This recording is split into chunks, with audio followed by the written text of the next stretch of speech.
Hi అండి, welcome back to our channel Sai creations. అందరూ ఎలా ఉన్నారండి? బాగున్నారు కదా? ఈరోజు చేసిన మీకు ఎంతో టేస్టీగా ఉండేటువంటి చికెన్ టిక్కా రెసిపీ అనేది మీకు చూపించబోతున్నానండి. మరి ఈ రెసిపీ వచ్చేసి చాలా చాలా టేస్టీగా ఉంటుంది. మనం ఈ రెసిపీలోకి వెళ్ళే ముందుగా ఎవరైతే మన ఛానల్ ఇంకా సబ్స్క్రైబ్ చేయలేదో ప్లీజ్ ఫ్రెండ్స్ సబ్స్క్రైబ్ చేసుకోండి. అండ్ అలాగే సబ్స్క్రైబ్ పక్కన ఉన్నటువంటి బెల్ ఐకాన్ని కూడా క్లిక్ చేయండి. మరి చూసేద్దామా? ముందుగా ఇందుకోసం ఒక బౌల్ తీసుకొని ఇందులో ధనియాల పొడి 1 టీ స్పూన్, సాల్ట్ సరిపడినంత, పసుపు చిటికెడు, కారం 1 టీ స్పూన్, అలాగే garam masala 1 teaspoon, chicken masala 1 teaspoon, అలాగే ఇందులో 1 టేబుల్ స్పూన్ వచ్చేసి అల్లం వెల్లుల్లి పేస్ట్ అనేది వేసుకోవాలండి. అలాగే ఇక్కడ పెరుగు వచ్చేసి ఒక 2 టేబుల్ స్పూన్ వరకు యూజ్ చేయాలి. అలాగే నిమ్మకాయ వచ్చేసి ఒక పెద్ద సైజుది, సో దాన్ని కూడా పిండి ఇలా రసం అనేది వేసుకోవాలి. ఇందులో మీరు మిరియాల పొడి కూడా వేసుకోవాలి, అంటే వేసుకుంటే బాగుంటుందండి. అందులో ఆయిల్ కూడా ఒక 1 టేబుల్ స్పూన్ వరకు వేసుకుంటున్నాను. సో ఈ మొత్తాన్ని కూడా చక్కగా కలిసేలాగా కలుపుకోవాలి. ఇప్పుడు ఇదంతా కలిపి పక్క పెట్టుకున్న తర్వాత శుభ్రంగా కడిగినటువంటి 1/2 కేజీ చికెన్ ఇక్కడ తీసుకున్నానండి. సో ఇవి కొంచెం లావు ముక్కలైనా పర్లేదు, ఏం కాదు. సో లేదంటే మీరు క్యూబ్స్ లాగా కూడా కట్ చేసుకున్నా సరిపోతుంది. సో ఇక్కడ నేను ఎలాంటి షేప్స్ అనేది ఇక్కడ యూజ్ చేయట్లేదు కాబట్టి నార్మల్ చికెన్నే తీసుకొని ఈ విధంగా ఈ పేస్ట్ మొత్తాన్ని కూడా అప్లై చేస్తున్నాను ఈ చికెన్ పీసెస్ అన్నిటికీ కూడా.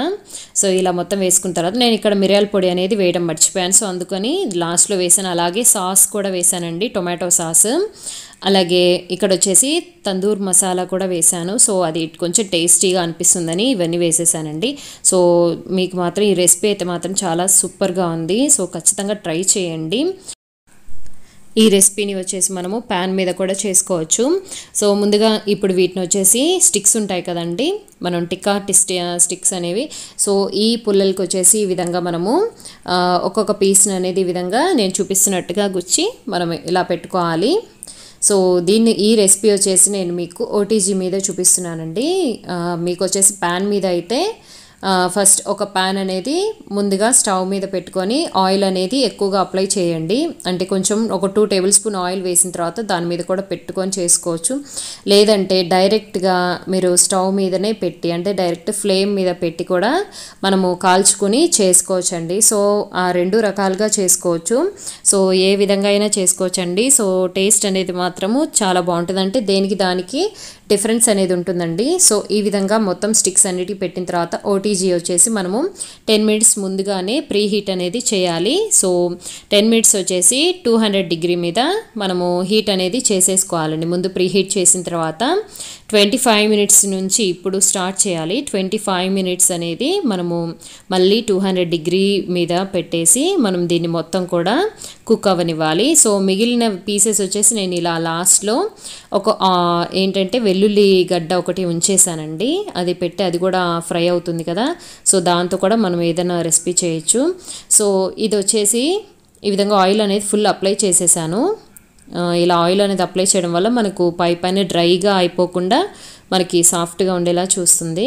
సో ఈ విధంగా మొత్తం అప్లై చేసిన తర్వాత మనం వచ్చేసి దీనికి ఒక 25 to 30 మినిట్స్ అనేది మనకు టైం అనేది తీసుకుంటుందండి. అంటే మీరు పెట్టే హీట్ని బట్టి కొంచెం టైం అనేది పెరగచ్చు కూడా. సో ఇది వచ్చేసి ఆఫ్టర్ 30 మినిట్స్ వచ్చేసి బాగా కుక్ అయింది. సో దీన్ని ఇలా బయటికి తీసుకొని మనం సర్వ్ చేసుకోవడమే. చాలా అంటే చాలా టేస్టీగా ఉందండి. సో మీరు ఓటీజీ లేని వాళ్ళు కంపల్సరీ ఏంటంటే మనం ప్యాన్ అనేది పెట్టుకొని ప్యాన్ మీద అయినా ఫ్రై చేసుకోవచ్చు, కొంచెం ఆయిల్ అనేది అప్లై చేసి, లేదంటే డైరెక్ట్ స్టవ్ మీద ఫ్లేమ్ ఉంటుంది కదా, సో అలా పొయ్యి మీద అయినా పెట్టేసుకోవచ్చు అండి, అలా చేసుకోవచ్చు. సో ఏ విధంగా అయినా చేసుకోవచ్చు. దీన్ని వచ్చేసి మనము సాస్తో తింటే చాలా టేస్టీగా ఉంటుంది.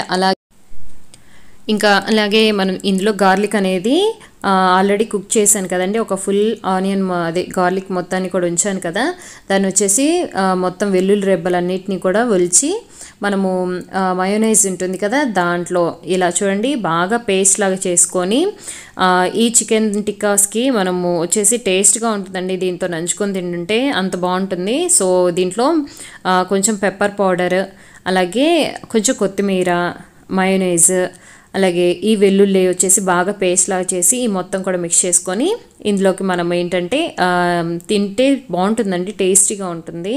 సో ఇంతే ఫ్రెండ్స్, ఈ వీడియో మీకు నచ్చినట్లయితే ప్లీజ్ లైక్ చేయండి, షేర్ చేయండి, అలాగే మర్చిపోకుండా సబ్స్క్రైబ్ చేయండి మన ఛానల్ని. Thanks for watching, please subscribe.